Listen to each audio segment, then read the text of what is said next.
Ang napaka masarap at mayamang pamilya ng JIL is kahit saan ka pumaroon, laging nagiging tahanan mo ito. Mapa-Europe ka man, mabisita mo sila doon, the spirit is the same. Ganun din sa parte ng Amerika, mukha lang ang nagbago. No, ah? Pero the same family will embrace you so warm. Ganon ang JIL family everywhere. Lalo-lalo na ang JIL Pampanga po.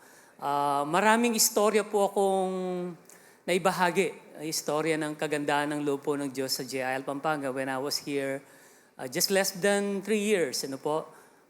Magkakasama kami nila Pastor Alex. Kaya po, isa sa probinsya na pinagmamalaki po. Ako po ay Kapampangan. Dapat kaya talagang ipagmaragul.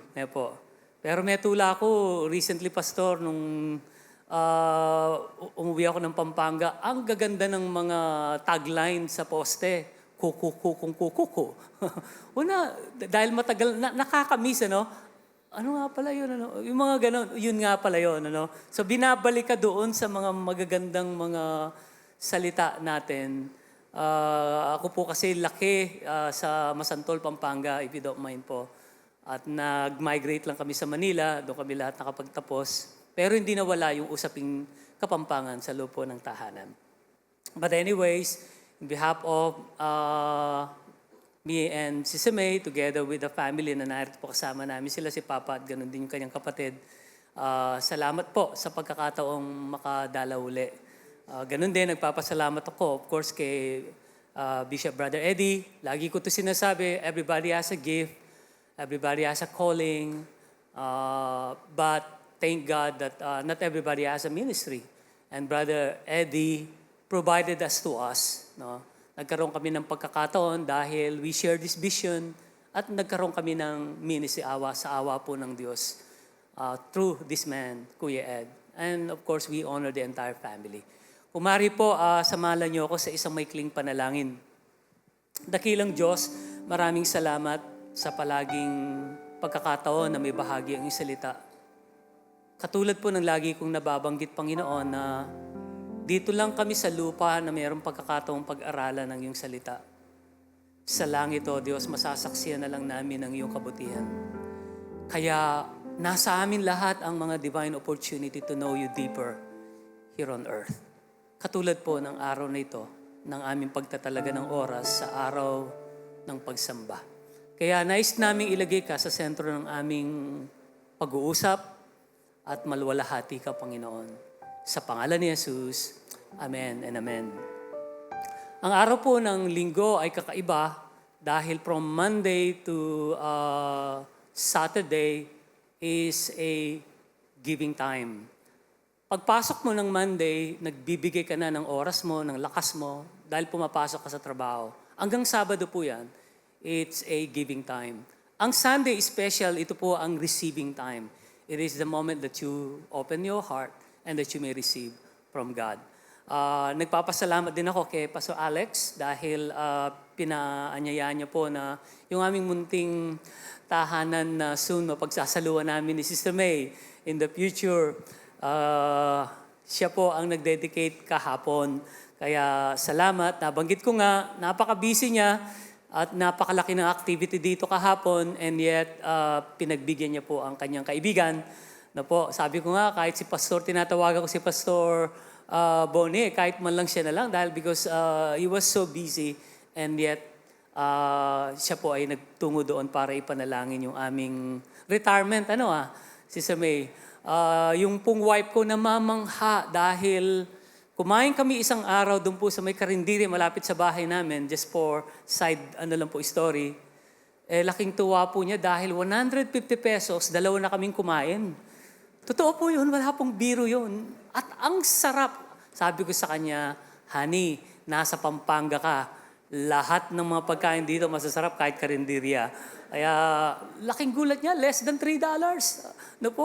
Nakakain ka na ng tanghalian mo. Kaya may in love ka talaga sa Pampanga. At meron pa pong gusto ko lang bigyan ng pasasalamat sa Panginoon dahil yung pong aming bahay na naitayo, nagkaroon kami ng malaking challenges doon. Iniiwan kami ng aming builder almost doon sa dulo. Kaya nagtagal kami dito. Kaya po yung reason bakit medyo nagtagal ang aming stay dito from December hanggang ngayon. Naririto pa kami. Dahil may konting hurdle yung pinatayo namin. At maraming salamat, God is connecting us to those people who are so kind. Kaya gusto ko lang pong i-honor sila Ate Carol at saka si Architect Fer, na tumulong sa amin para makuha yung aming certificate of occupancy. Napakabuti po ng pamilyang ito. May anak sila, nasa Sydney. Isa po, kilala niyo po siguro si Adrian. At isa po siya sa aming music guitarist. Kaya una, salamat po sa GIL family. Okay, mag-aral po tayo ng salita ng Diyos. One of the most expensive mistakes in history is Mars climate orbiter. It is a satellite to study the Mars climate, launched in September 1999. Way back po yan, bago pa sila nakapagpalipad at nagkaroon po ng first time na Land Rover na naka-set foot sa Mars. So that their purpose is just to study the climate. It burned up and broken into pieces at planet Mars surface after 10 long months ng traveling. The reason for the failure is the measuring system. The Jet Propulsion Laboratory used metric system in millimeter and meter, while yung Lockheed Martin uses imperial system, inches and feet. So the failure is in conversion. The result of that failure is $328 million. Dahil lang po doon sa measurement. Sa umaga pong ito, ang pag-uusapan natin ay pagsukat. We will attempt. Bagamat hindi po numbers ang gagawin natin, but it is on the basis ng sinasabi ng Biblia through one of greatest apostles, mababanggit natin ay si Pablo, na meron po siyang napakagandang presentation sa atin at sa ating time so that we may learn what he said. Samahan po ninyo kung basahin natin ang ating text dito po sa Philippians chapter 3. Tingnan lang natin yung verse 17 up to 18. The scripture says, so that Christ may dwell in your hearts through faith. And I pray that you, being rooted and established in love, may have power, together with all the Lord's holy people, to grasp how wide, how long, and how high and deep is the love of God, and to know this love that surpasses knowledge, that you may be filled to the measure of all fullness of God. So if I have a title to share it with you, I entitled this message po, The Four-Dimensional Love of God. Four-dimension dahil nabanggit niya po yung wide, height, deep, at saka po yung long. So sa mga architect and engineering, they know this four-dimensional measurement. Pero po ang tanong, paano natin ma-measure ang sabi ni Pablo, yung love of God? Because God cannot put in a space and time. Napakalaki ng Diyos na pinaglilingkuran natin. There is one who said that if you would like to measure love, you should love without measure. Dahil wala talagang measurement ang pag-ibig ng Diyos because God Himself is love. Ang lawak ng Panginoon. Pero kung sisiyasatin natin that if you will observe, yung nabasa natin kanina, Paul is not telling us to measure God's love by the numbers. Ang ginamit niya pong word is to know. Pakisabi mo sa inyong katabi, to know. So to know, hindi po sukatan ng numero kung hindi revelation. That we can know this dimension, by revelation. Malalapat natin kasi po, opportunity sa atin to know that. Katulad ng panalangin ko kanina, we are so privileged people to know who God is habang narito tayo sa lupa. And this love particularly na maaari ko pong may kukonect ko sa ating theme po of the month na yung significant part nito, bakit mabubuhay ka ng matuwid, magkakaroon ka ng lakas na itatama mo ang buhay, that because of this love that will compel us. Ano po? Yung i-empower ka niya, bakit hindi na mahirap para sa iyo ang sumunod ka sa Panginoon, because those people who are in love, it is easy for them to obey. Tama po ba yon? Jose at Pedro, magbigay lang tayo ng halimbawa. Ano po? Si Jose pala, ano po? Si Jose na na-in love kay Maria. No po, isang araw, nakita niya ang kanyang girlfriend na si Maria, meron pong biniling isang kabang bigas, which is 20 or 50 kilos. Kita niya doon sa palengke, sabi niya, tulungan na kita, bubuhatin ko. No, mabigat yan, because he is in love. Lahat ng klase ng challenges, madali niya po itong binuhat. It is that motivation. Nagagawa natin ang isang bagay, because love is the motivation. Kahit napakahirap po. Same day, umuwi siya ng bahay, bumili rin ng isang sakong bigas yung nanay. Sabi nung nanay, Jose, pwede bang pakipasok mo ito sa loob ng bahay? Nay, mabigat, tulungan niyo po ako. No, kaya yung pagkakaiba nun, because he was so deeply in love. Ano po ha? Ibig ko lang sabihin, ewan ko, once that you are inspired with love, ano po ha? Iba ang nagagawa po nito. But a person who is being forced to do things, you need to force to accomplish things. Pero kapag po, mahal mo ang ginagawa mo, lalo-lalo na inspired ka doon sa ginagawa mo, it is a person. It is easy for you to obey, especially God. You can walk right with Him. At napakadali pong mag-obey. Anyways, pag-usapan natin ang 4 na dimensions na to. First dimension po is how wide. Let's just do some trivia. Do you know that the Pacific Ocean is the widest of the world ocean basins, covering approximately 63 million square miles and containing more than 50% of the total free water on Earth? Big ocean liners looks tiny when sailing across the Pacific Ocean. Ito po ang pinakamalaking body of waters compared sa Atlantic Ocean, sa Indian Ocean, and the other oceans. Magkaroon lang tayo ng idea pagdating po sa lawak. Makakakita tayo ng isang lugar na parang masasabi mo na, wow, tremendous ito. Parang uncomprehended po ito. Kalawak-lawak nitong karagatan na ito. So, but how can we measure the wideness, of God's love? Yung kanyang lawak nito ng paghibig ng Panginoon. As I said, not numbers, but by revelation that we can measure it. Ako po naniniwala na the only thing that we can measure how wide is the love of God is the word pardon. Sabihin nga po niyo sa inyong katabi, pardon. Pagpapatawad ng Panginoon. Best ang mga kids sa Sunday school if the teacher is asking them, kids, can you demonstrate how wide is the love of God? Sila po, alam nila yon, ang sasabilang nila, Jesus stretched His hand and bowed and died.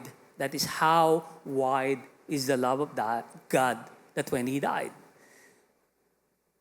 Psalms 103, verse 1 and 2, ang sabi po doon, that when God will forgive you, it is how far, yung east and west. Dahil po yung east and west, hindi po ito nagkikita. Tama po ba? You cannot connect to. Ganun kalawak ang pagpapatawad ng Diyos as the scripture says. As far as the east from the west. Ganun siya magpatawad. It doesn't matter kung anong istorya ng buhay natin, kung gaano naging kasama ang kahapon natin, God can forgive us. And it doesn't have any conditions kapag nagpatawad ang Panginoon. 3 verses in the Bible, or books in the Bible, Hebrews, Corinthians, and Acts. It tells us that God's pardon, it touches our past, the present, and the future. Ganun kalawak siyang magmahal. The forgiveness of God cannot put limit. Because God's pardon is not a penance. Penance is trying to reform or trying to make up for your sin by doing well. God's pardon is not a parole. No po? Being paroled is unconditional basis of proven good moral conduct. May limit po yung pagpapatawad. Hanggat nagbibehave ka, okay, so yun ang parole. But when God had forgiven us, when He pardoned us, is absolute. It is an absolute forgiveness. To be pardoned suggests that all guilt is stricken from the record. There is a story in the Bible. There is this man, his name is George Wilson in 1833. He committed a big crime. Ito po yung stole yung US mail noong mga panahong iyon. At i-threaten yung mga buhay ng mga empleyadong naroon. That's why he was condemned to die. Meron siyang matalik na kaibigan dahil alam niya na itong si George Wilson, meron siyang masamang kahapon. He managed to present that and reach even the office of the President, Andrew Jackson, during that time, at binigyan siya ng pardon. No? He was given a pardon. It is a certificate. Natanggap naman po ni George Wilson yun, pero ang ginawa ni George Wilson, instead na tanggapin niya yung pardon na yun, he rejected it. Actually, pinunit niya. Humingi po ng awa yung kanyang kaibigan na baka may kalituan lang ang pag-iisip. Disturb itong taong ito po, pwede yung bigyan niyo pa ng pagkakataon. Binigyan naman. The second time around, nireject niya at talagang pinunit niya uli.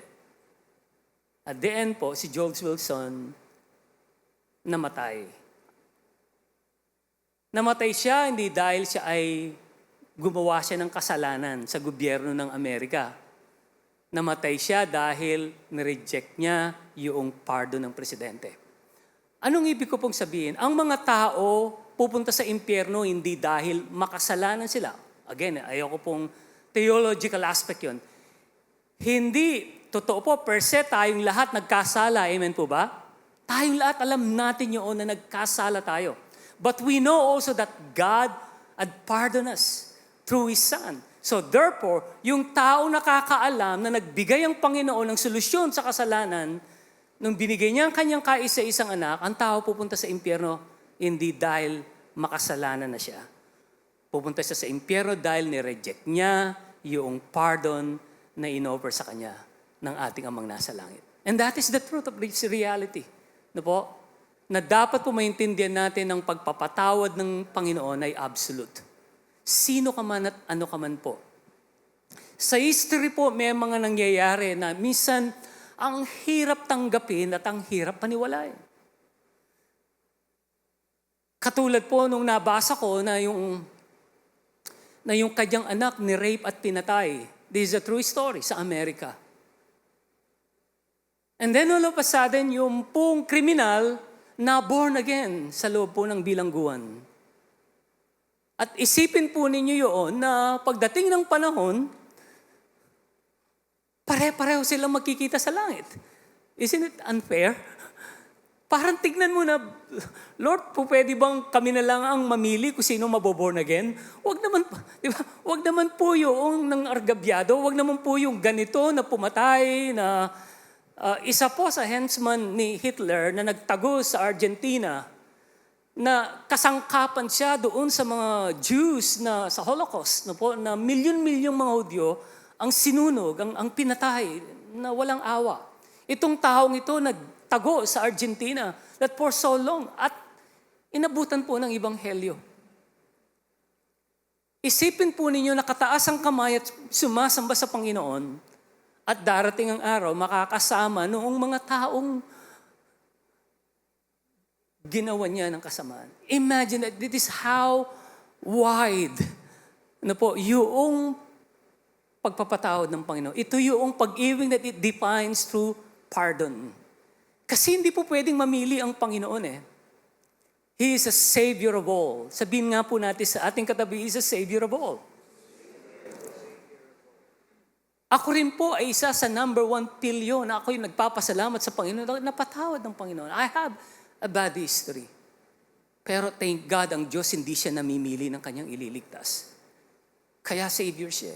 Kahit po ang mga Pariseo, mga marurunong sa Biblia nung kanyang panahon, laking gulat niya bakit nakikisalimuha siya sa mga makasalanan. Di ba? Imagine that. If you are a Savior, your mission is to save. Kaya ang binanggit ng Panginoon, hindi ako kailangan, kung ako ay doktor, hindi ako kailangan ng mga taong maayos ang pangangatawan. Kailangan ako ng mga taong may sakit. So therefore, He came to save. Kaya ang pinakamasamamang tao sa balat ng lupa, He came to save that man. Hindi tayo po pwedeng mamili. No. Because God made a promise that for God so loved the world, tayong lahat yun, that whosoever believeth in Him should not perish but have an everlasting life. Palakpakan po natin ang Panginoon on that wonderful statement ng pagpapatawad ng Panginoon. Second thing, may doktrina po na universalism. Ito po ay contrast naman doon sa pardon na binabanggit ko kanina. Yung pong doctrine of universalism ay namatay si Kristo, that's it. Kasi Savior siya eh. You don't need to be good, you don't need to walk according to the principles. Hindi mo na kinakailangan pang gumawa ng anuman, no po, kahit na ikumpisal mo si Kristo, you don't need to confess His name, you don't need to receive Him as your Lord and Savior because He came to save. Ligtas na tayo lahat. Yun po ang universalism na doctrine. Hindi po yun totoo. Of course, we need to accept yung binigay sa atin na kapatawaran. Katulad ng ginawa po ni George Wilson. He rejected it. It was an offer that you need to receive. According to the U.S. Supreme Court, the validity of a pardon is based on the person who will accept it, acknowledge it. Kaya napakalawak ng pag-ibig po ng Diyos. Ang hirap po itong na sukatin in our own finite mind. Ganun niya tayo pinatawad. Amen po ba? So mga kapatid, ang the best na yaman na ginawa ng Diyos sa atin through His love is because we were forgiven. Magkaroon lang po tayo ng konting idea kung gaano ka makapangyarihan ng pagpapatawad ng Diyos. That when He forgave us, He can slave us. So actually, tama po ba yun? Nung pinatawad ka niya, okay na kahit maging alipin ka niya. Pero hindi natin kaya comprehend is because that when He forgiven us, He declared us children of God. Naging sons of God tayo, daughters of God. Pinakamataas na po pwede nating matanggap na klase ng position. The only religion sa buong mundo na tayo lang po ang Christianity ang meron pong relation na bilang father and children. That we called Him Father. Ganon katindi po ang ginawang forgiveness sa atin that He became our Father. Muslim, they don't call God Father. Kinatatakutan nila. Lahat ng religion, they never called God Father, only Christians. Why? Because we speak about relationship that when God had forgiven us, we became a children of God. Palakpakan po natin ang Panginoon. Pangalawa po, pagkatapos nating inattempt in a simple revelation, Paul says, no, not to measure, but to know God's dimensional love, the wideness ng kanyang pagmamahal. Ngayon po, tignan natin yung how long, gaano kahaba ang pagmamahal ng Diyos. The Pan-American Highway, trivia lang po, the longest highway in the world, is spanning some 30,000 kilometers. The Pan-American Highway is the longest road in the world. It's starting in Alaska, the road moves south, passing through Canada, the United States, Mexico, down to the very bottom of the Central America. It will take you almost a month na para po mula doon sa tuktok hanggang doon sa pinakababa na para i-travel nyo ito by land. The longest. Kanina po, Pacific Ocean is the widest. Magkaroon tayo ng idea kung gaano kalawak ito. Pero mas malawak ang pagpapatawad ng Diyos. Amen? But now we will attempt to understand how long is the love of God. And I would like to use the word in knowing that ito po ay yung persistent. Ano po? Pakisabi nga po natin yung word persistent. Okay po. That is the only way po na para maintindihan natin kung gaano kahaba ang pagmamahal sa atin ng Diyos, ito po ay sa kanyang pagtitiis. Yan. Stubborn love of God according to some other writers and theologians. From the fall of man to the present, God is still pursuing us. God has been long-suffering in Romans chapter 2 verse 4. Ang sabi po ng Biblia, don't you see how wonderfully kind, tolerant, and patient God is with you? Does this mean nothing to you? Can't you see that His kindness is intended to turn you from your sin? Ang dictionary po natin ay meron siyang maganda ring definition. It defines as perseverance, as follows: to try hard and continually in spite of obstacles and difficulties, or the quality of being persistent. Yung paghihintay. Ako po, ang isa sa minsan nagiging weakness ko, yung maghintay po ako sa shopping mall kapag si Mrs. ay nagsha-shopping. Ayan. At yung pong mga upuan sa shopping mall, nakadesign yan para sa mga lalaki. I don't know for what reason they have this kind of powers. Hindi ko alam yun. Yung bang, grabe yung powers nila, talagang pagod na pagod ka na, pero sila parang nakangiti pa rin. At all station pa sila. No? All station. Yung minsan nga, naglalakad kami ni Sister Amy, nagsasalita ako na lang palang solo, nandun pa sa station. At isa pa lagi niyang nire-request sa akin yung susundan ko siya. Habang namimili siya, talaga naman pong matitest talaga yung persistency mo, di ba? Yung perseverance mo talagang, ako napakakitid minsan. Meron po akong isang, hindi ko lang sana naisama ko po sa PowerPoint. Nung nasa may Gold Coast kami, ito po totoong istorya. Lahat po ng mga upon daw, punong-puno ng mga lalaki na talagang mga nakahilata na mga pagod na sila. Totoo po, halos po lahat ng upuan talagang iba nakagano na, iba na para nakasampay na, no? And then lumalabas yung mga asawa, talaga namang fresh na fresh sa may mga hawak.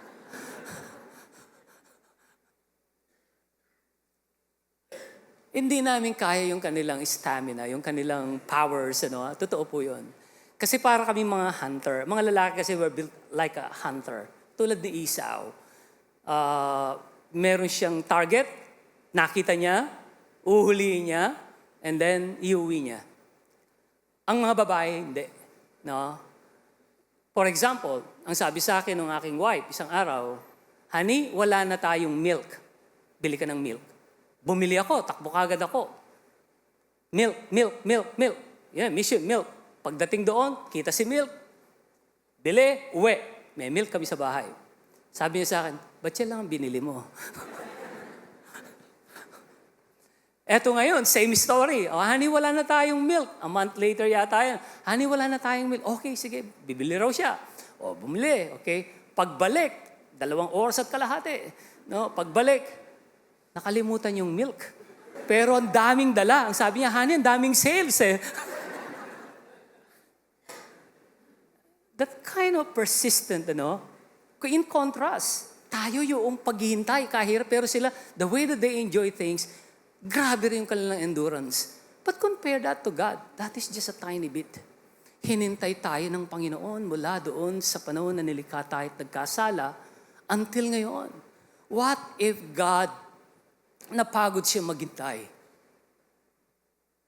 sa atin? Paano kung ang Diyos meron din siyang limitation? But what if God will put conditions sa kanyang paghihintay? Pag wala ka pa ng ganitong oras, then I'll close the door. Ako po, napakaraming nag-share sa akin mula sa universities, mula sa community. Ang tagal bago po ako tinamaan ng Ebanghelyo. Ang tagal bago pumasok ang turo. Ang tagal bago ko naintindihan kung gaano ako kamahal ng Panginoon. And this an evidence that God waited for me. In the first try, nagsara ako ng pintuan. The second try, sarado pa rin. Pangatlo, pang-apat, and yet God never gave up on me. Ganun po kahaba ang pagmamahal ng Diyos sa atin. It defines doon po sa kanyang perseverance, yung long suffering. And that is true, and even in our time. Maraming beses na bago po tayo talaga nakakilala sa Panginoon, there are a lot of tries na nangyari sa buhay natin. At salamat po ang Diyos, hindi kaagad siya napagod maghintay. Amen? Palakpakan po natin ang Panginoon. That's how God loved us so much. Last Sunday, o yung isang Sunday na narito po kami ni Sister May na napakinggang namin, na napakagandang mensahe ni Pastor Alex. And talk about the father of the prodigal son. That he stay always outside waiting for his son to come home. That he never get tired waiting with excitement. Gawin mo sa tatay natin ngayon niya, naku po, lagot ka. Diba? Iba ang naghihintay sa'yo. And it's hard. Palo, ano po and everything. But the Father that reflects to our Heavenly Father doon po sa prodigal son story, it is a kind of Father who is excited waiting for us. At salamat po nakapasok tayo bago naging huli ang lahat. Amen? Palakpakan po natin ang Panginoon. God relentless pursuit, ano po? God believes in you because it is God Himself that is working through you, even despite your weakness and flaws. Just as a mother can't forget her love for her child, but continues to love them no matter what they have done. Even more so does God relentlessly, persistently love His children, and He can't forget His love for us. Minsan nagsusuko tayo ng buhay natin, dumarating tayo sa istorya ng buhay natin na we surrendered really our lives. Not to the point na nakita natin kung gaano tayo kasama, kung gaano tayo karumi.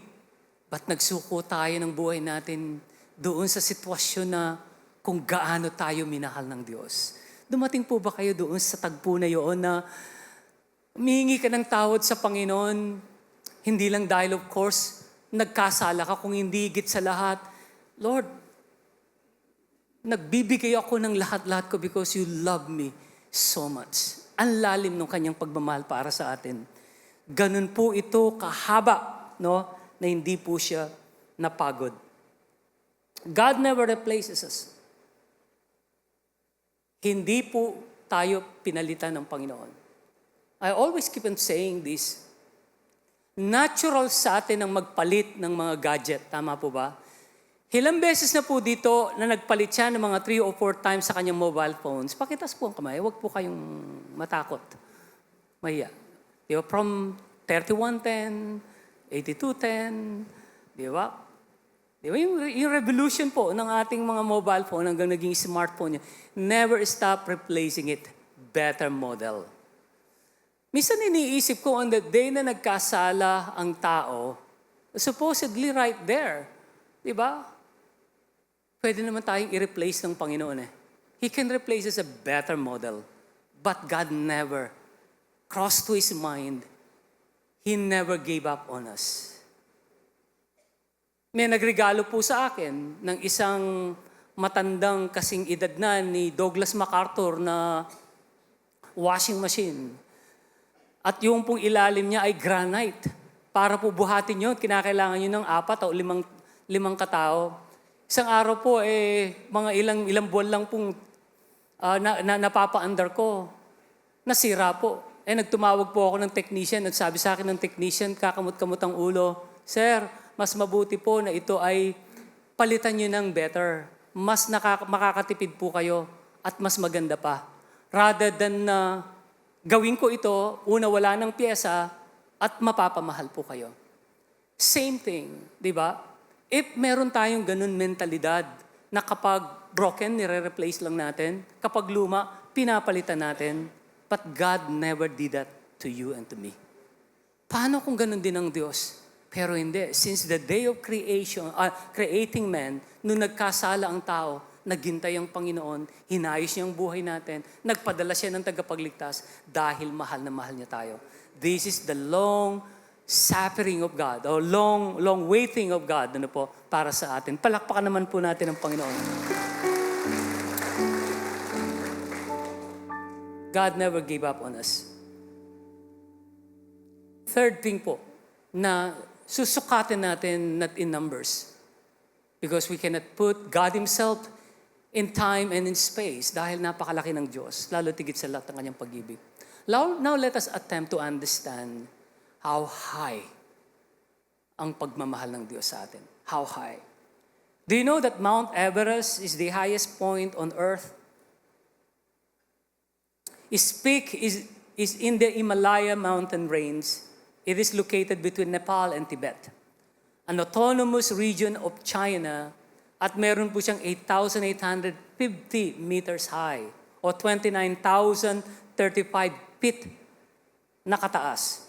It is considered the tallest point on earth. Para magkaroon tayo ng idea kung ano yung pinakamataas na po pwede nating masaksihan dito sa lupa, no other than the Mount Everest. If Pacific Ocean is the widest, Pan-American Highway will be the longest. They have the idea kung gaano po kataas itong Mount Everest that everybody would like to scale. But I may say, ang revelation in knowing how high is the love of God is personification. I think that word is fitted into this. Yung pong personification, yung pagkakatawang tao, persona, ito po ang pupwede nating lang masasabi ko sa aking sarili na pupwede nating magamit to know how high is the love of God. Because love reaches from earth to heaven. Ang sabi po ng Philippians chapter 2, if you please follow me reading it, Philippians chapter 2, verse 5 and 8, think as Christ Jesus taught. Jesus has always been as God is, but He did not hold to His rights as God. Think about that.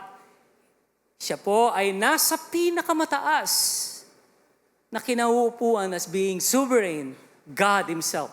He put aside everything that belonged to Him and made Himself the same as a servant, doulos. Ginagamit po yung word na yon as slave. Dahil ginamit dyan yung word na the same as servant who is owned by someone. He became human by being born as a man. After He became a man, He gave up His important place and obeyed by dying on a cross. Pastor Jerry, bakit masasabi mong ito ang panukat para malaman natin kung gaano kataas ang pag-ibig ng Diyos sa sangkatauhan? Bakit po? Dahil mismong yung kanyang both ends, yung pinakamataas at pinakamababang pwesto, inoccupied ng Panginoon. The highest being God Himself, the lowest being a servant. Kinuha niya yung both extreme. Tama po ba? Nakukuha po ninyo ako? Kinuha niya yung both extreme. Yung pinakamataas, because He is God sitting on the throne. Kinuha rin niya yung pinakamababa because He became a servant. Nagkatawang tao siya. Personification. Ang sabi po ni President Richard Nixon, that the greatest human achievement recorded in the history of man is no other than that when man visited the moon. Actually, he's wrong. 2,000 years ago, this is the best recorded in the history of man, that when God visited earth. Noong nanawag siya dito, nagkatawang tao siya. Naging persona siya o person, human body. Nabuhay siya, nakisalamuha siya sa atin. Ito po ang the best expression how high, gaano kataas ang pagmamahal ng Panginoon sa atin, nagkatawang tao siya para sa atin. Amen? Mula doon sa kanyang kinaupuan as being God, and He became human just to express His love to us. Palakpakan naman po natin ang Panginoon.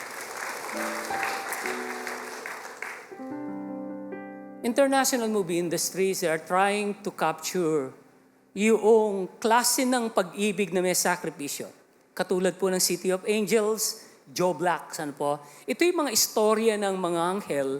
Kuno, karang gusto lang nilang bigyan ng, ini-spin nila, binibigyan nila ng istorya na kapag na-in love sila, iiwan nila, ito yung mga divine being, na in love sila sa tao, iiwan nila yung kung ano man meron sila.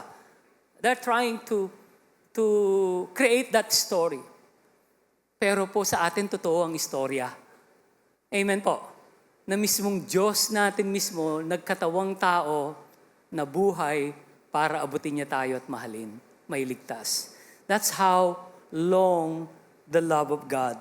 Amazing po kapag naiintindihan natin ito, kung gaano tayo minahal ng Panginoon. It's a story na hindi nakakapagod, balik-balikan, dahil sa laki ng pagmamahal ng Diyos sa atin. How wide the Lord pardoned us. Pinatawad niya tayo. How long it is, because God persistently waiting for us. And how high it is, dahil nagkatawang tao siya. And the last one I'd like to address, in attempting to know the love of God, is how deep God's love. Ang Mariana Trench po, this famous trench is the deepest natural formation on the earth. And at its deepest is about 35,000 feet under sea level. Ganun po kalalim ito. Na-experience yun na po ba yung kayo ay malunod sa pagmamahal? Ayan. Yung mga, ang tawag doon, pastor, may mga tag ba yun? Yung mga sinasabi nila, may mga use silang ginagamit na para express nila yung kanilang pagmamahal. Magdala ka ng salbabida. O bakit? Kasi baka malunod ka sa pagmamahal ko. May mga ganun mga istorya. Anong mga tawag sa ganun? Pick-up line. Pick-up line. Yung mga ganun, because they're expressing something that is overwhelming. Ano po? Kidding aside, the word that I'd like to use, and na-discover ko po, is no other than the word preposterous. Yan. Preposterous. That word with a similar meaning of extravagant, extreme, excessive, unthinkable, unbelievable, unreasonable. Yung po bang pagmamahal na parang hindi mo kayang i-explain, hindi mo kayang i-define. Nung bago po ako nagpapastor sa Laguna, this is during the 80s, bumibiyahe po ako from school, direct na ako papunta sa Laguna. Merong isang tagpo na nangyari na binata po kasi ako noon at wala pa akong girlfriend noon eh. No, So ewan ko, minsan, parang observant ka. Ako po yung nakasakay sa BLTV. At meron akong nakitang magkasintahan. Yung babae po, yakap niya yung girlfriend niya siguro. Hindi ko alam kung girlfriend niya o asawa niya. I don't know. Curiosity ko lang po na nakita ko yung babae na napakaganda. So iniisip ko, pogi rin yung lalaki. So po minsan mapaglaro po yung isip eh. Gusto ko lang naman po talagang malaman kung talagang fair ang laban. No? Naalala ko kasi si Pastor Silver. Pag daw pangit ang babae, maganda ang lalaki, pogi ang lalaki, ang tawag daw po doon ay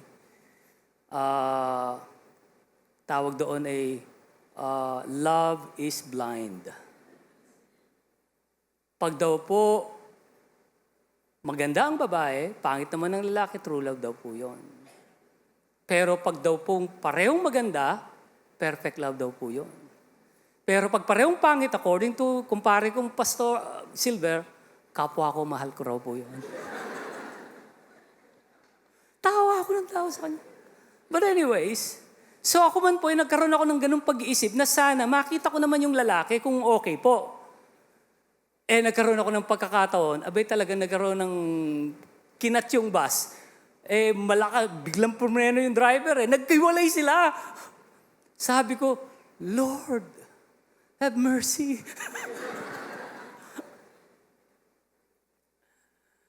It's overwhelming.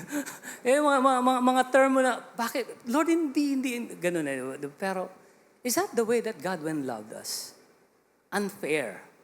Nung minahal tayo ng Panginoon, wala kang may puprove para sa Kanya na para mahalin Kanya. Lahat tayo po ay nasa basura ng kasalanan. And yet that when God loved us, He loved us without conditions. Ganun ang pagmamahal ng Panginoon. It is an extravagant love. Minsan isang pag-ibig na nakakalunod na you're trying to attempt to understand it. Ang sabi po ni John the Beloved in 1 John chapter 3 verse 1, he said this, see what great love the Father has lavished on us, that we should be called children of God. What manner this kind of love that the Lord bestowed upon us. Niligtas niya tayo, pinatawad niya tayo, niligtas niya tayo, tapos tinawag niya pa tayong mga anak, kaya hindi niya maintindihan yun Ang lalim ng pagmamahal ng Diyos para sa atin. We became a children of God. Okay na sa atin, become as servants of God. But sons and daughters, grabe yung position na ibinigay sa atin ng Panginoon. He can be our friends. He can be our God, kings. But for us to call Him Father, ibang usapan yun. Special relationship ang father and children. And that kind of love is overwhelming. How deep is your love? We will see the depth of Christ's love by the greatness of what it cost Him. Second, we know the depth of someone's love for us by how little we deserve. At pangatlo po, so we will see the depth, yung lalim ng pagsinta ng Diyos sa atin by the greatness by the greatness of the benefits that we receive in being loved by Him. Ang daming napasa atin nung minahal natin ang Panginoon. In my concluding part po ng istorya ng lawak, haba, taas, at lalim ng pagmamahal ng Diyos, your true value is no other than in God loving us. Uulitin ko po ito. Minsan, madali nating i-devalue yung ating mga sarili. Makita natin na parang deprived tayo sa maraming pangyayari sa buhay natin. Lalo tigit sa lahat kung meron tayong tinatagong malungkot at masamang kahapon, parang iba ang tingin natin sa sarili natin. But if you understand the love of God, then that is your value. Hindi mo na makikita ang iyong sarili na napakaliit mo. And that you can overcome a lot of things because of the love of God. Kung pong bukas at may bahay kayo at gusto ninyo itong ibenta, ilalagay po ninyo sa real estate agent. Sabihin po natin, pinresyon po natin ng 5 million. The worth of your house, hindi po yung 5 million. Yung pong totoong presyo ng inyong bahay is to the person who is willing to pay for your house. Tama po ba? Dahil hanggat walang gustong bumili dyan sa bahay mo, kahit pinresyuan mo, hindi yan ang magiging presyo niya not until may bibili. Would you agree on that po? So therefore, your value as human being, tayo ang value natin is the willingness of someone who is more than willing to pay for us. Kaya ang value natin ay yung the willingness of the Heavenly Father who paid for us through His Son Jesus. Therefore, your value is in the love of God who paid us. Lahat ng pagkakasala natin. Ganun po kalalim ang pagmamahal ng Diyos. And I will end this with this story. Isang araw po, noong wala pa pong bus station sa tapat ng church natin sa JL Sydney, Meron po kami bus station almost 1.5 kilometers. Pero ngayon po, salamat sa council namin, binigyan na po kami ng tapat na bus station. But before that, merong isang sister na naglalakad every Sunday. Lakad siya papunta sa church. Isa napakainit, nakikita namin siya naglalakad. Rewind ko lang ng konti ang istorya. Si Sister May po ay na-redundant at naganap ng isang trabaho na pagkakabalaan niya. Pero ang kanya pong trabaho ay malayo sa istasyon at malayo rin naman sa bus stop ng kanyang pinapasukan at maglalakad siya na napakalayo. So na-force kaming bumili ng second car. Second na lang po ito. So yun ang ginagamit niyang pampasok.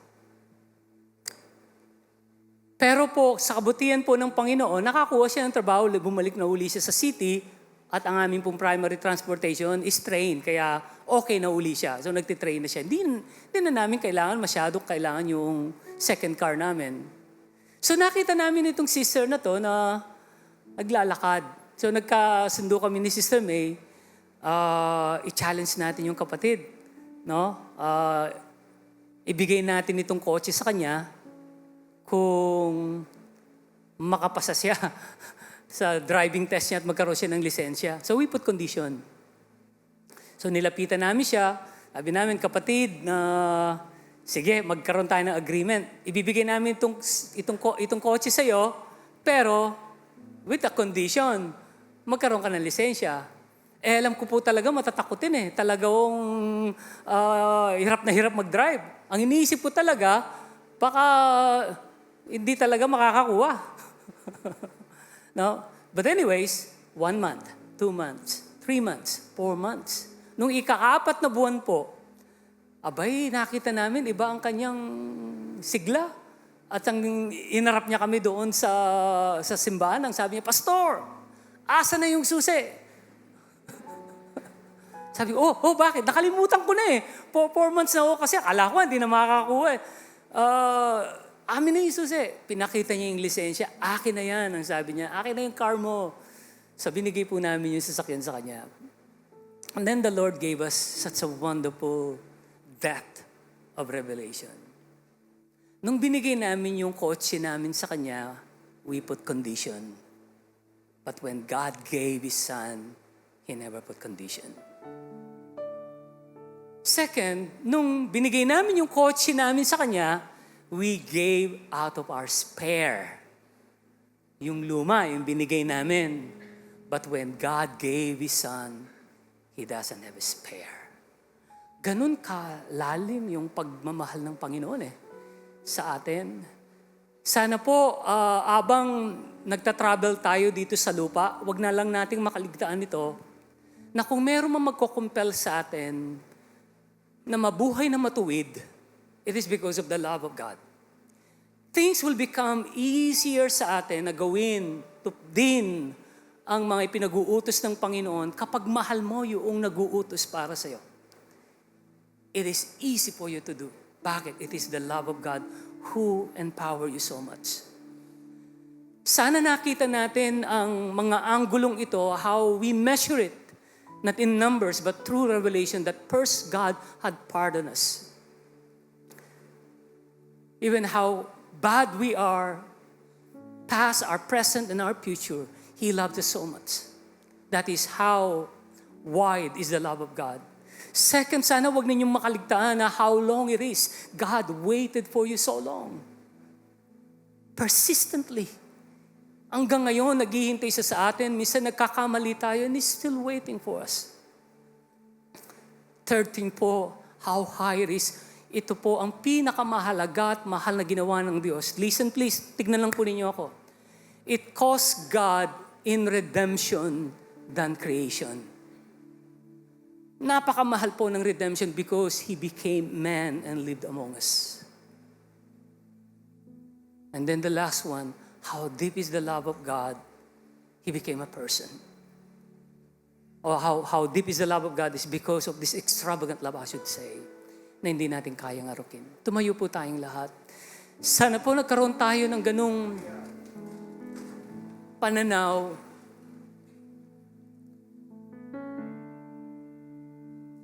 Kaya pala ang mga disipulo, nung naintindihan nila ito, nawala yung takot nila. Nawala ang takot nilang mamatay, nawala yung takot nilang humarap sa mga suliranin ng buhay. Dahil mahal tayo ng Panginoon. They have the revelation how deep and high and wide and long the love of God to all of us. Kaya sa araw pong ito, kung meron tayong pangangailangan, hindi ba natin iisipin na what is this na parang hindi niya ibigay sa atin? Because God loved us so much. Ito rin ang magiging sanggalang natin. Ito rin ang magiging power natin to fight for our future because of the love of God. We became more than conquerors because of this love. And lastly, as I connected it sa team natin for this month, napakahirap pong mabuhay matuwid. But if you love God so much, hindi mo siya sasaktan. Walang matinong tao o matino ang pag-iisip ng tao na sasaktan niya ang mahal na mahal niya. If you understand today how wide and how long and how deep and how high is the love of God, at makita mo kung gaano kanya kamahal, I think you will not hurt your God. And you will try your best to live rightly before God. Amen? Pwede po ba tayong yumuko lang at awitin lang natin ang awit na ito o sambay lang natin ang Panginoon sa awit na ito? Thank you, Jesus. She never fails me all my days. I've been held Salamat po in po. your hand from the moment that I wake up until I lay my head. I will sing of the goodness of God. Salamat. And all my life you have been faithful.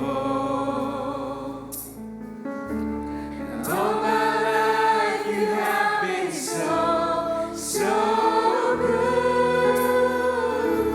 With every breath that I am able, I will sing of the goodness of God. I love your Purihin ka daw. voice.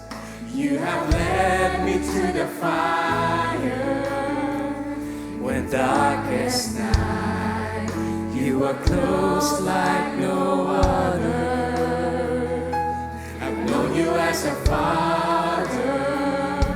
I've known you as a friend.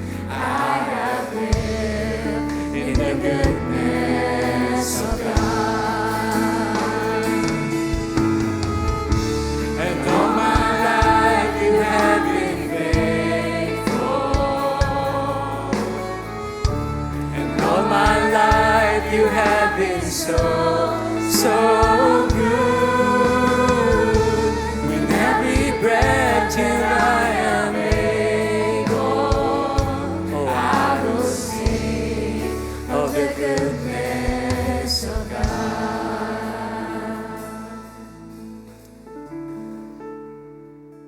Marahil kahit si San Pablo, Panginoon, noong inattempt niya itong lawak, lalim, haba at taas ng iyong pagmamahal. That he was so excited. Sana po, Panginoon, kami rin, that we have also this courage to attempt in our own way, Panginoon, dahil ito po ang aming security because we are loved by God. Bakod kami ng pagmamahal ng Panginoon. Supplied kami ng pagmamahal ng Panginoon in any needs, all provisions, because God loved us. Nawawala na yung takot namin kahit yung kinabukasan. Itong klase ng pagmamahal ng mga magulang sa kanilang mga anak, that they will do to work very hard to provide to their children because they love their children. In the same way, Panginoon, ito ang expression ng pagmamahal mo po sa amin. God, that we can face anything in this world because of this love. Today, O Lord God, and as we lift up our hands, would you please itaas lang natin ang ating mga kamay. Kayo rin po na nasa online sa mga pagkakataong ito. Namnamin lang natin ang kapahayagan na ito. Sana maging personal po ito sa inyo. That He pardon you. Persistently waiting for you. Personified Himself by He became man to cross mula sa kalangitan at manawag dito sa lupa, ipahayag ang kanyang pagmamahal sa atin. At higit sa lahat, an extravagant love na ipinaramdam niya po sa ating lahat. Habang nakataas ang ating mga kamay, umusal po tayo ng ating panalangin. Kalagayan natin sa buhay, inaharap natin, that will be a family issues, problem at work, school, physical condition, karamdaman. Marahil ito po ang tama o fitting na sitwasyon ng buhay natin na angkinin natin ang kasagutan dahil may nagmamahal sa atin at ang Diyos na buhay. Lord, right now, God, grant your people all their petitions. It is that love, O Lord God, that connect us. It is that love, O Lord God, that provided us right to become a children of the Most High. Through Christ Jesus. Sa araw pong ito, tanggapin namin, O God, Panginoon, all these blessings and answers to our prayers. Salamat po ng maraming, Panginoon. If I may ask Pastor Alex to pray or share. Salamat po.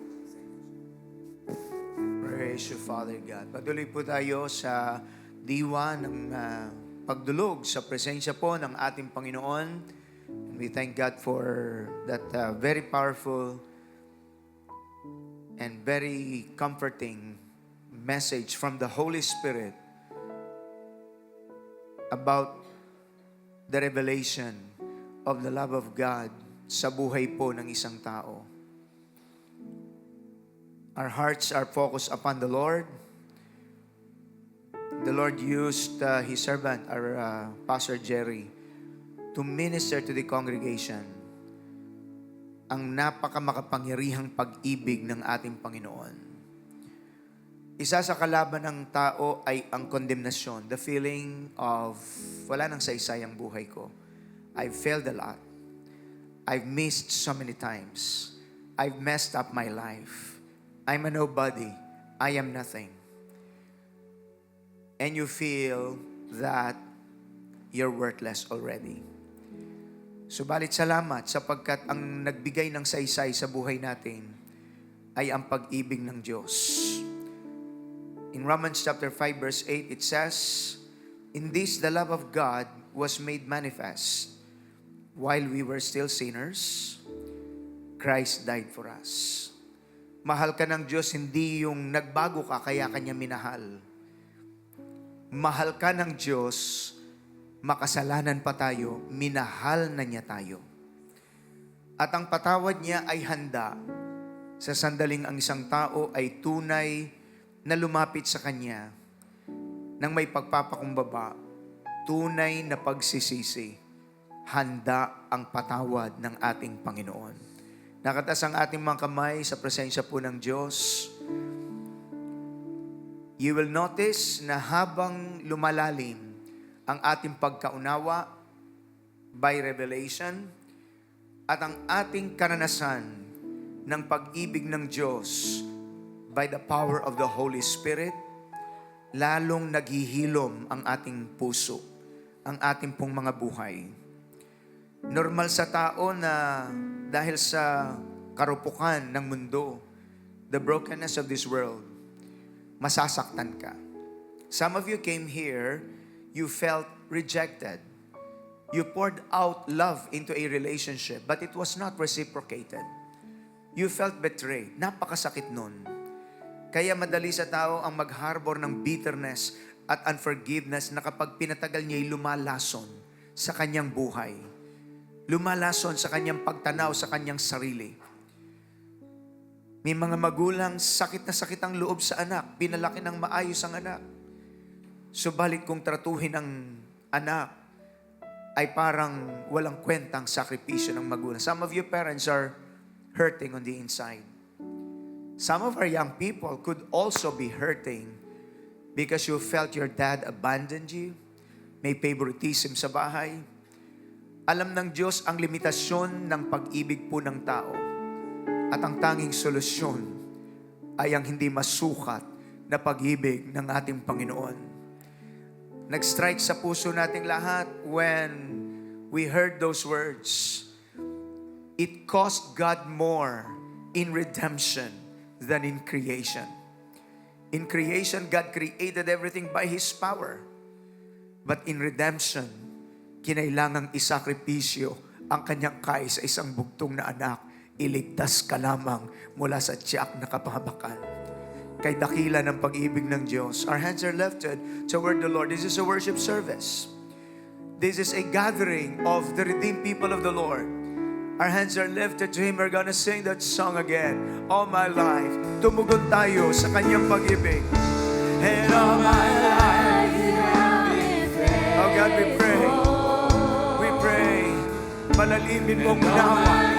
Palalimin mo, Diyos, ang karanasan ng iyong mga anak through your Spirit. Sharabakataya rebesheya. Sharabakataya masheya. Your goodness is running after me. Your goodness is running after. It's running after me. Your goodness is running after. It's running after me. With my life laid down, surrender now. I give you everything. Yeah.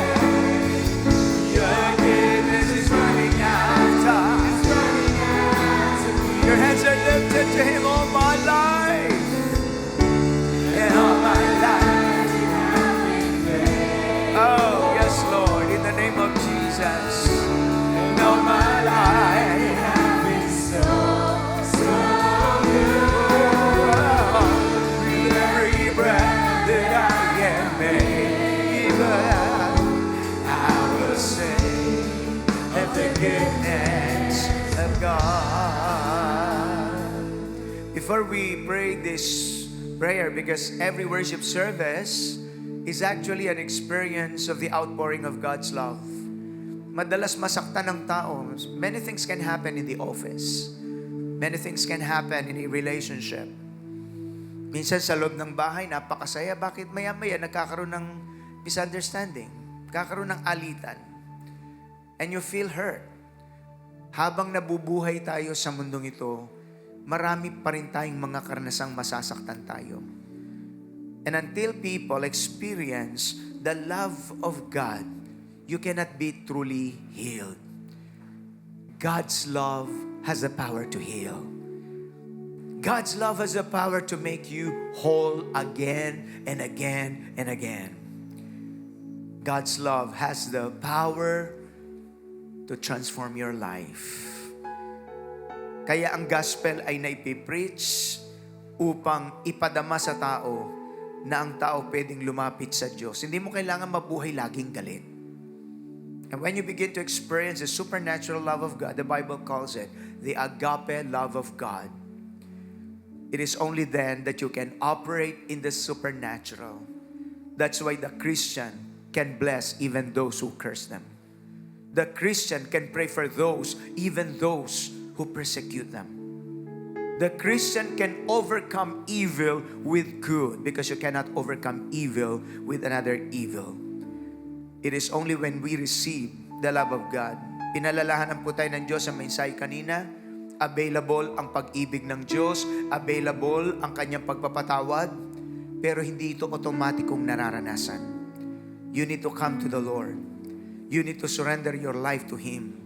You need to accept His forgiveness. You need to accept the sacrifice of Jesus on the cross of Calvary. You need to personalize your declaration that you're coming to your God who loves you so much.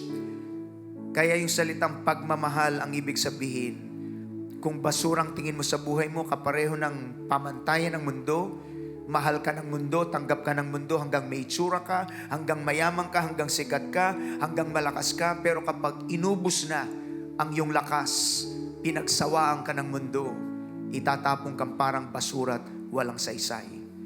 Ang pag-ibig ng Diyos ay kakaiba.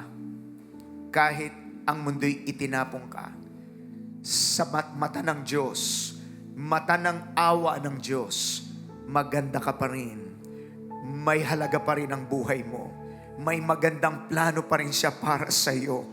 And it is for those who come to Christ. Your hands are lifted to Him. God can see your heart. God can see your struggles. God can see your pain. Alam ng Diyos ang binibitbit natin sa buhay. Ilihim mo man ito sa iyong minamahal. At kaya ng Diyos na paghilumin ang iyong sugatang puso at kaluluwa. Allow the Lord to heal you today. Would you follow this prayer? By those who are saying, I want to live with this kind of love because this is month of February. It's called the Love Month. What a way to start the February message with this immeasurable love of God na handang magpatindig muli sa iyo kung ikaw ay nakadama ng pagbagsak sa buhay. Sumunod nawa tayong lahat, sabihin po natin, dakilang Diyos, maraming salamat po. Nadama kong nangusap ka sa akin. Inaabot mo ko, Panginoon. Salamat sa iyong pag-ibig na gayon na lamang. Siyasatin mo ng aking puso. Anumang galit, anumang muhi, anumang rebelyon, laban sa iyo. Sinasadya ko man hindi. Patawad, Panginoong Yesus. Linisin mo nga po ng aking puso. Tunay kong pinagsisisihan ang mga pagdududa, ang pagkamatigas ng aking puso. I receive your forgiveness. I receive your love today. Unworthy as I am, pinahalagahan mong buhay ko. Ibinigay mong yung sa isang bugtong na anak na nagsakripisyo sa krus ng Kalbaryo upang ako po'y iligtas mula sa tiyak na kapahamakan. Ako'y magmana ng buhay na walang hanggan. Mabigyan pa ng karapatan na maging anak ng Diyos. Maraming salamat po. I confess, I need you in my life, Lord. Let me understand by revelation more and more the love of God which transcends understanding. In the name of Jesus, I confess Jesus is my Lord, because Jesus is God's love personified.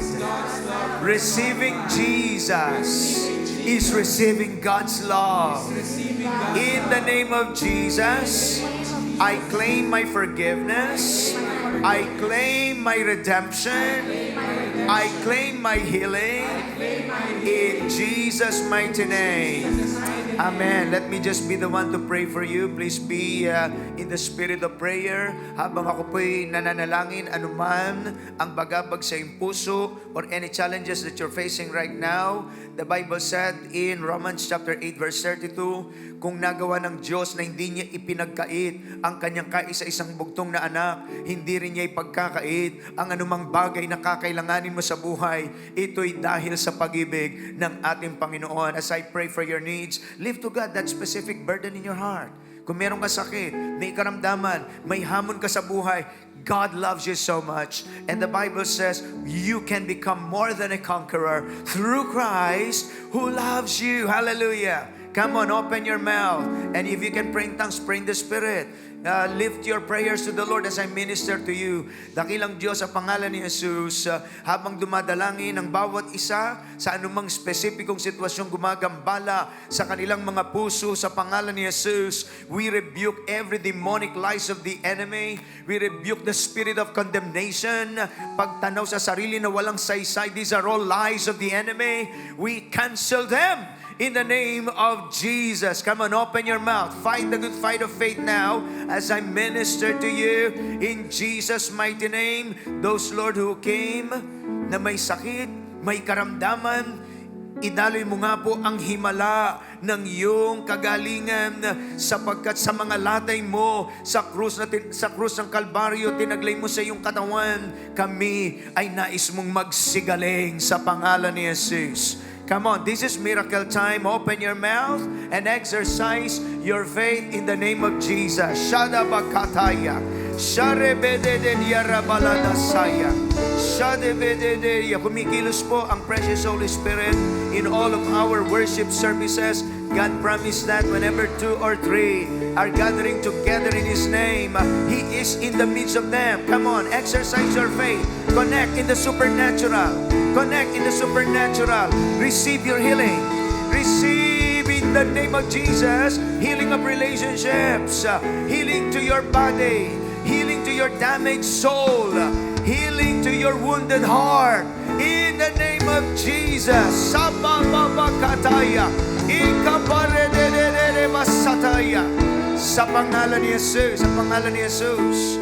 Kung merong mag-asawa na dumating po ngayong umagang ito sa ating worship service, you know na inaatake ng kaaway ang iyong relationship sa iyong married life. Huwag mong pabayaan ang kasinungalingan ng kaaway. Receive the anointing of reconciliation. In the name of Jesus, you can release forgiveness as well when you receive the love of God, the pardon of the Lord upon your life. In Jesus' mighty name, we speak for the miracle of marital strength upon God's people. If you believe that to be so, that God is moving in your family, give Him a mighty, mighty hand of praise. All my life, sing it. And all my life, oh, hindi siya magbabago sa kanyang katapatan, sa kanyang mga pangako. Sarabadaya Seya. With every breath, hallelujah, I will sing of the goodness of God. Sa Tagalog po, ika'y tapat sa habang buhay. Ika'y tapat sa habang buhay. Gawin po natin itong isang panalangin mula sa ating puso. Ika'y mabuti man lumabas. Thank you, Lord. The healing power of God is flowing. Aawitin ko ang kabutihan ng Diyos. Aawitin ko ang kabutihan ng Diyos. Aawitin ko ang kabutihan ng Diyos. Dear God, even as we take the communion this day, this first Sunday, to commemorate the greatest sacrifice of all, the sacrifice of the Son of God, hindi man namin malirip sa aming mga kaisipan, ni hindi kami karapat-dapat, subalit binigyang saysay mo pa rin ang buhay namin, nung abutin mo po kaming sobrang sagad-sagad. Kinuha ang lugar ng aming pagkalugmok, lugar ng aming kaparusahan sa krus ng Kalbaryo upang kami ay maabsuelto mula po sa kaparusahan at tiyak na kapahamakan, eternal damnation. And Lord, by the revelation of your Spirit, for those who begin to understand by the power and the revelation of the precious Holy Spirit, the love of God, doon mo tinutunaw, Panginoon, ang aming mga puso at doon kami nagkakaroon ng pag-asa sa buhay. And so therefore, Lord, even as we partake of the elements, ang mga tinapay po at mga fruit of the vine na simbolo ng katawan ng aming Panginoong Yesus na nabayubay sa krus ng Kalbaryo at ang kanyang banal na dugong nabubo sa krus ng Kalbaryo upang kami ay iligtas at upang kami po ay mapatawad, hindi man karapat-dapat. Maraming salamat. Ito'y dahil sa iyong pag-ibig na hindi namin kailanman masusukat. Habang tinatanggap ng iyong mga anak ang mga elementong ito, ipadali mo nga po ang lahat ng benepisyo ng Kalbaryo. Kaligtasan, kagalingan, pagwasak sa mga sumpa, pagpapadaloy ng iyong pagpapala sa pangalan ni Jesus. Sapagkat kalooban mo na ang lahat ng magsuko ng buhay kay Kristo ay mabuhay ng isang pinagpala at matagumpay na buhay.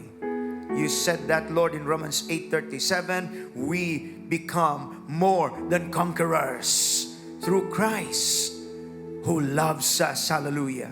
Lagi kaming ibinabangon ng pag-ibig ng aming Panginoon. Ang sangkalan namin ngayon sa buhay, kung bakit makakaharap kami sa anumang hamon at anumang mga responsibilities, ang sangkalan namin, may Diyos kaming ang pag-ibig ay hindi masukat na lagi naming maasahan. And therefore, Father God, we thank you for your blessings today through the Holy Communion to seal the power of your message that we received today. The multidimensional love of God na habang papalawak ang karanasan ng iyong mga anak ay lalong papatagumpay ang kanilang mga buhay. We love you, Lord God, and we praise you. In Jesus' mighty name, all will say, Amen and amen. We can be seated at habang tinatanggap po natin ng mga elements, we can continue to sing the same song and let it sink in our hearts. All my life, you have been faithful.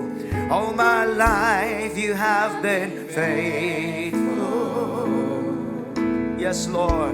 And all my life you have been so good. Sing it with faith, please. With every breath that Hallelujah.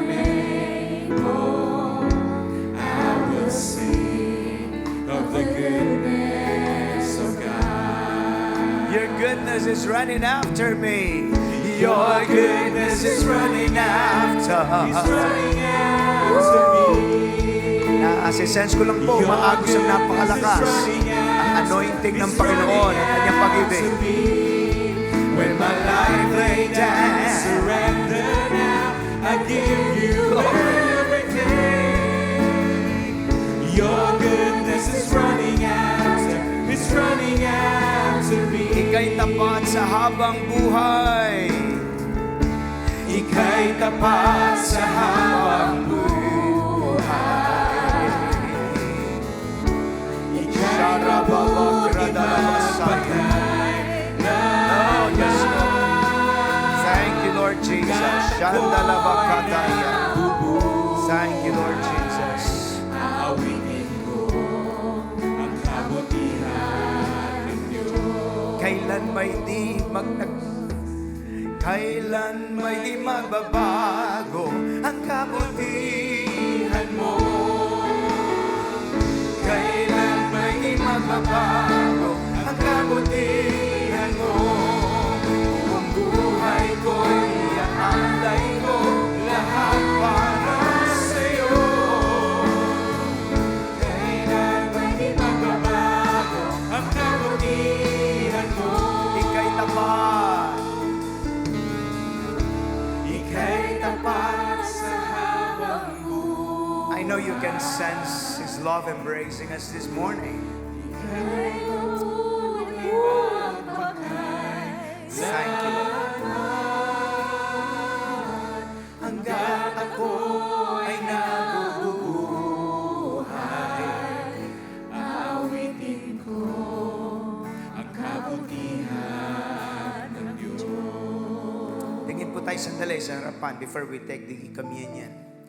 Ito po ang dahilan bakit ang Christian life ay tinatawag na victorious life. Not because you are strong in yourself, but because you have a God who says, I'm here for you.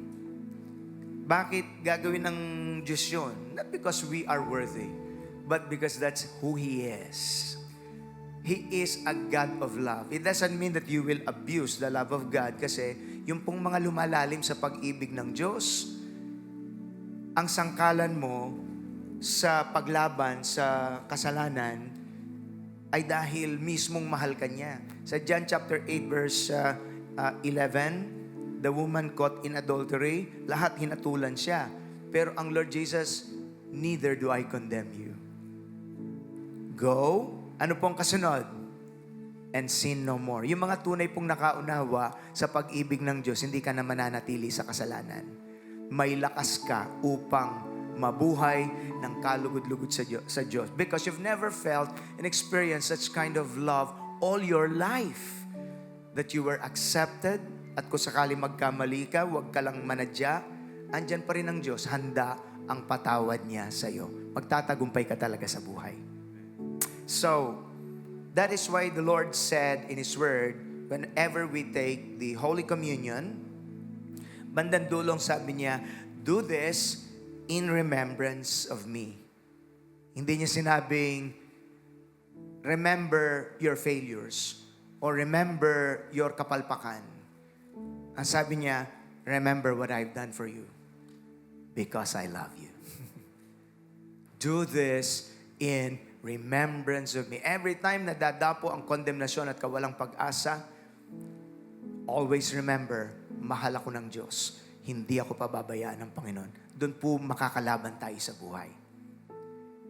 We're going to take these elements po. The Lord said in 1 Corinthians chapter 11 verse 23, for I pass on to you what I received from the Lord. And the night He was betrayed, the Lord Jesus took some bread and gave thanks to God for it. Then He broke it in pieces and said, this is my body, which is given for you. Do this in remembrance of me. Atin pong kainin ang mga tinapay. Purihin ang Diyos.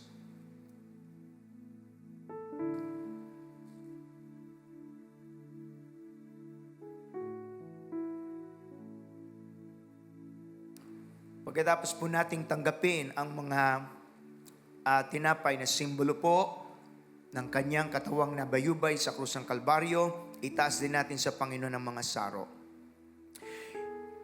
In the same way, He took the cup of wine after supper, saying, this cup is the new covenant between God and His people, an agreement confirmed with my blood.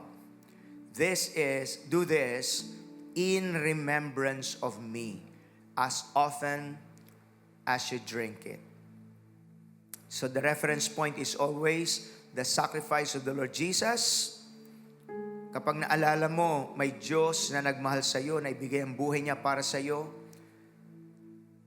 tumutubong muli ang pag-asa sa iyong buhay. Atin pong inumin. We bless you, Lord. We thank you. Hallelujah. Express your grateful heart to the Lord who loves you so much. Hallelujah. Tumayo po tayong lahat sa presensya ng Panginoon. Let's all declare our Christian faith. Everybody say with me out loud and with faith, Lord Jesus Christ, Lord Jesus Christ, I give you praise and thanks. give you praise and Through your sacrifice, I am saved. I am forgiven. I am healed. I am healed. I am delivered. I am delivered. Every curse is broken. Every curse is broken. I am blessed. I am blessed. I am made a victorious Christian. I am made a victorious Christian. I receive my breakthrough. I receive my In the breakthrough. name of Jesus. All will shout hallelujah. Pwede po bang for the last time? All my life, this is my vow. And all my life, You have been oh, we will never forget this message, Lord. Shalabakataya. You have been so Hallelujah. with every breath that I am God, I will sing of the goodness of God. Your goodness is running after me. Your goodness is running after me. It's running out. Receive the overflow of the Spirit. Your goodness is running out. It's running after me. With my life laid down. Surrender now. I give you everything.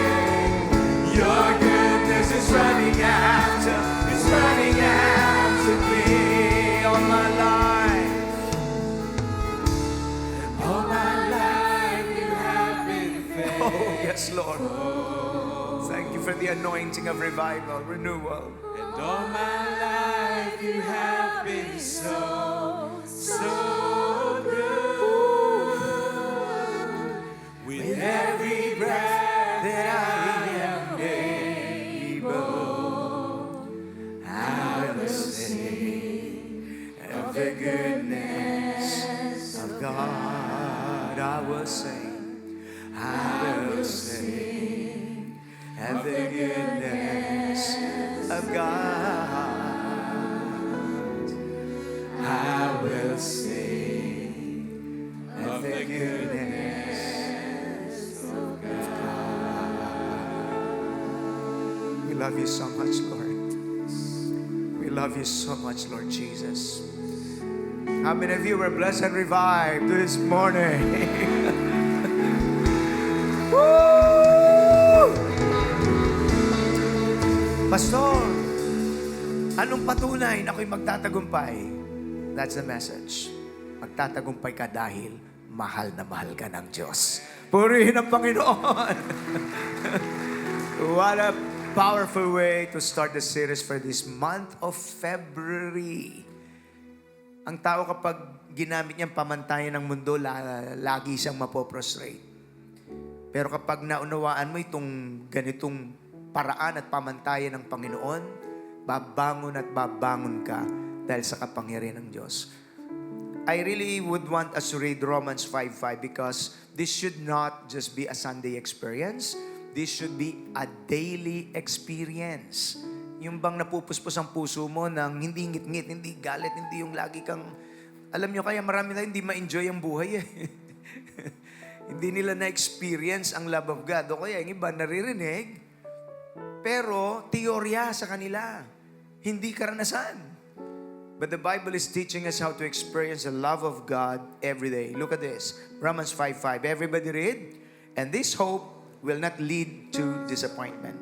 For we know how dearly God loves us. Because He has given us what? The Holy Spirit to fill our hearts with.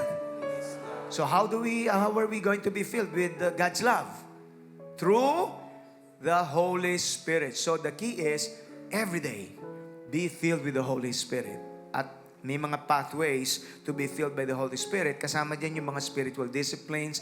Every time you pray, every time you draw your heart to the Lord, every time you worship, every time you read, mga pathways po yan to be filled with the Holy Spirit. You don't have to wait until Sunday.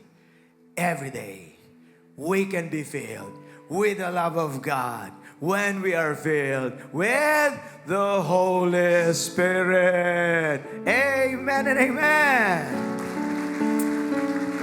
So, mabubuhay ka na hindi laging mukhang ampalaya ang mukha mo.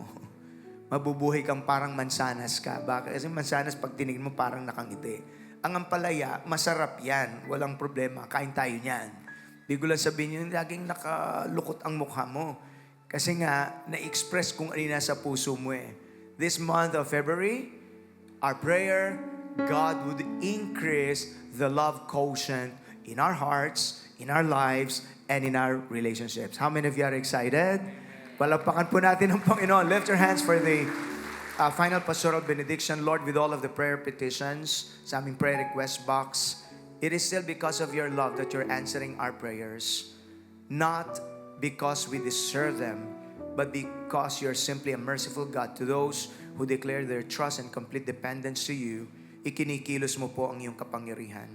Turn all of these prayer petitions into testimonies of the power of your love, the power of what you can do when people operate in the supernatural, when people truly come at the foot of the cross. Maraming salamat po aming Panginoon. We claim testimonies of healings and miracles katulad ng mga madalas naming marinig aming Panginoon. Walang imposible sa iyo aming Diyos. Nakatas po ang kamay natin for the pastoral benediction. The Lord bless you and keep you. Cause His face to shine upon you, be gracious to you, and give you His shalom. The Lord bless you indeed and keep enlarging your territory. His mighty hand to be upon you and protect you from all evil. The love of the Father, the grace of our dear Lord and Savior Jesus Christ, and the sweet, sweet fellowship of the precious Holy Spirit be upon us all, now and forever. All will say, Amen and Amen. Magandang umaga po. God bless you. See you next week, and to God be the glory.